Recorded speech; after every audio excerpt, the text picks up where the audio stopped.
Dollar dream. America అంటే అదో ప్రపంచం. కేవలం డబ్బు సంపాదనకు మాత్రమే ఎక్కువ మంది అమెరికా వెళ్తుంటారు. ఇది వాస్తవం. $1కి మన దేశంలో దాదాపు ₹80 రావడమే ఇందుకు కారణం. చాలామంది సంపాదించుకున్నాక 5 ఏళ్లకో 10 ఏళ్లకో ఇండియా వచ్చేద్దాం అనుకుంటారు. కానీ అలా జరగడం చాలా అరుదనే చెప్పాలి. ఒక పేరెంట్గా చెప్తున్నా, పేరెంట్స్ ఈ విషయాలు తెలుసుకోండి. మన పిల్లల్ని అమెరికా పంపాలంటే ముందుగా వారి ఇష్టాలు తెలుసుకోవాలి. మా అబ్బాయి అమెరికా వెళ్ళాలి, వాడికి ఇష్టం లేకున్నా పంపాలి, మా అబ్బాయి అమెరికాలో ఉన్నాడని గర్వంగా చెప్పుకోవాలి అనే ఆలోచనతో పిల్లల్ని అమెరికా పంపితే వాళ్ళ భవిష్యత్తును తల్లిదండ్రులుగా మనం నాశనం చేసినట్టే. బీటెక్ పూర్తి చేసుకొని ఉద్యోగం చేస్తున్న వారిని అమెరికా పంపుతుంటారు. అటువంటప్పుడు ఎంతో ఆలోచించాలి. ఇండియాలోనే 1,00,000 నుంచి 2 లక్షల మధ్యలో జీతం వస్తుంటే అమెరికా వెళ్ళాల్సిన అవసరం ఎంతవరకు అవసరమో గుర్తించాలి. పిల్లలు ఇష్టపూర్వకంగా వెళతామంటే అప్పుడు అమెరికా చదువుల గురించి తెలుసుకోవాలి. ఇది పూర్తిగా పిల్లల బాధ్యతను వదిలేయకుండా వారు ఎటువంటి ప్రయత్నం చేస్తున్నారో తెలుసుకుంటూ ఉండాలి. అమెరికా ప్రయాణం, ఖర్చులు, యూనివర్సిటీ తదితర అంశాలపై పేరెంట్స్కి కూడా అవగాహన ఉండాలి. ఇప్పుడు సోషల్ మీడియా ప్రతి విషయం అందుబాటులో ఉంది. మనకు కావాల్సిన సమాచారం అందులో దొరుకుతుంది. ఇక అమెరికా వెళ్ళాలంటే అమెరికాలో 4,000కి పైగా యూనివర్సిటీలు ఉన్నాయి. వీటిలో ఏదో ఒక యూనివర్సిటీని విద్యార్థి సెలెక్ట్ చేసుకోవచ్చు. అయితే ఆ యూనివర్సిటీ నిబంధనలు తప్పక పాటించాల్సిందే. విద్యార్థి ఇండియాలో 15 నుంచి 16 సంవత్సరాలు చదువు పూర్తి చేసి ఉండాలి. డిగ్రీ చదివిన వాళ్లకు 15 సంవత్సరాలు, బీటెక్ పూర్తి చేసిన వాళ్ళకి 16 సంవత్సరాలు చదువు పూర్తయి ఉండాలి. అప్పుడే అమెరికాలోని యూనివర్సిటీ చదువులకు క్వాలిఫై అవుతారు. ఎంబీఏ చేయాలనుకుంటే జీమెట్ రాయాలి. మాస్టర్స్ డిగ్రీ చేయాలనుకుంటే GRE రాయాల్సి ఉంటుంది.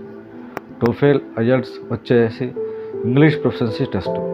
అమెరికా వెళ్ళాలంటే ఇంగ్లీష్ వచ్చి ఉండాలి. అక్కడికి వెళ్ళాక ఇంగ్లీష్లో మీరు బాగా కమ్యూనికేట్ చేయగలరు అని నిరూపించుకోవడానికి ఈ టెస్టులు.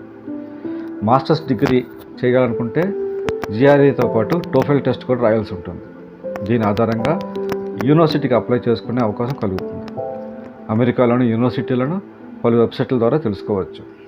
తర్వాత యూనివర్సిటీ అడ్మిషన్కి అర్హత సాధిస్తారు.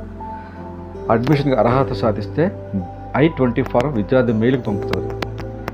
ఈ ఫారం ఉంటేనే లోన్, వీసా అప్లై చేసుకోవడానికి అవకాశం ఉంటుంది. ఈ ఫారంలోనే విద్యార్థి ఫ్లైట్ టికెట్ ఏ తేదీ నుంచి బుక్ చేసుకోవచ్చో ఉంటుంది. ఈ ఫారంలో ఉన్న డేట్ కన్నా ముందు అమెరికా వెళితే అక్కడ ఇమిగ్రేషన్ అధికారులు వెనక్కి పంపించేస్తారు. ఈ ఫారంలోనే క్లాసులు ఏ తేదీ నుంచి ప్రారంభిస్తారు, విద్యార్థి తీసుకున్న కోర్సు, ఫీజు వివరాలు ఉంటాయి. ఇండియాలో విద్యార్థి సివిల్, మెకానికల్, ఎలక్ట్రికల్, ఎలక్ట్రానిక్స్ వంటి ఏ కోర్సు చేసినా అమెరికాలో కంప్యూటర్ సైన్స్ చేయవచ్చు. ప్రస్తుతం కంప్యూటర్ సైన్స్కి డిమాండ్ ఉంది. అలాగే కోర్ సబ్జెక్ట్ కూడా చేయవచ్చు. అమెరికాలో విద్యార్థి కొత్త జీవితం ప్రారంభమవుతుంది. ఇండియాలో అన్నీ పూర్తి చేసుకొని ఫ్లైట్ ఎక్కి అమెరికాలో దిగినప్పటి నుంచి విద్యార్థి కష్టాలు మొదలవుతాయి. ముందుగా షెల్టర్, ఉండేందుకు నివాసం ఏర్పాటు చేసుకోవాలి. సింగిల్గా ఉండాలంటే చాలా డబ్బు ఖర్చు అవుతుంది. అక్కడ ఇంటికి నెలకు $1,500 ఛార్జ్ చేస్తారు. అంటే ఇండియా కరెన్సీతో పోలిస్తే $1,20,000 అవుతుంది. అంత కట్టి ఒకడే ఉండడం కష్టం.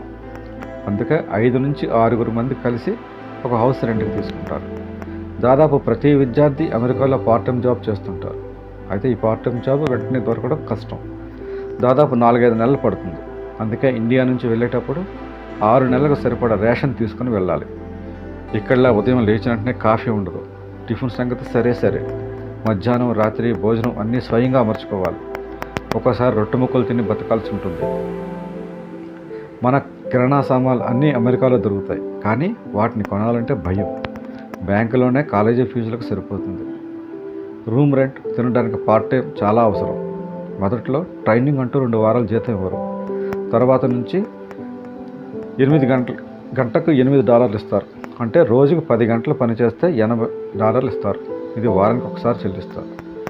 ఇటు కాలేజీకి వెళుతూ అటు పార్ట్ టైం చేస్తూ వారానికి దాదాపు $200 నుంచి $300 సంపాదిస్తారు. ఇలా వచ్చిన దాన్ని ఎంతో పొదుపుగా ఖర్చు చేయాల్సి ఉంటుంది. ఒక్కోసారి అమెరికా ఎందుకు వచ్చామా అని కూడా అనిపించేంత కష్టం కలుగుతుంది. అందుకే అమెరికా చదువు అంటే ఆషామాషి కాదు, అన్నింటినీ ఓర్చుకుంటేనే వెళ్ళాలి. ముఖ్యంగా అమెరికాలో గన్ కల్చర్ చాలా ఎక్కువగా ఉంటుంది. విద్యార్థులు ఒంటరిగా బయటకు వెళ్లకుండా 4-5 కలిసి వెళితేనే మంచిది. ఇక చివరగా అక్కడ తాము పడుతున్న కష్టాలు తల్లిదండ్రులకు చెప్పకుండా ఉంటేనే మంచిది. ఈ సమాచారం విద్యార్థులను వారి తల్లిదండ్రులను భయపడ్డానికి కాదు, ముందుగా తెలుసుకుంటే మానసికంగా సిద్ధపడతారని నా ఉద్దేశం. ఈ వీడియో మీకు నచ్చితే లైక్ చేయండి, సబ్స్క్రైబ్ చేయండి, షేర్ చేయండి. ధన్యవాదములు. జై హింద్.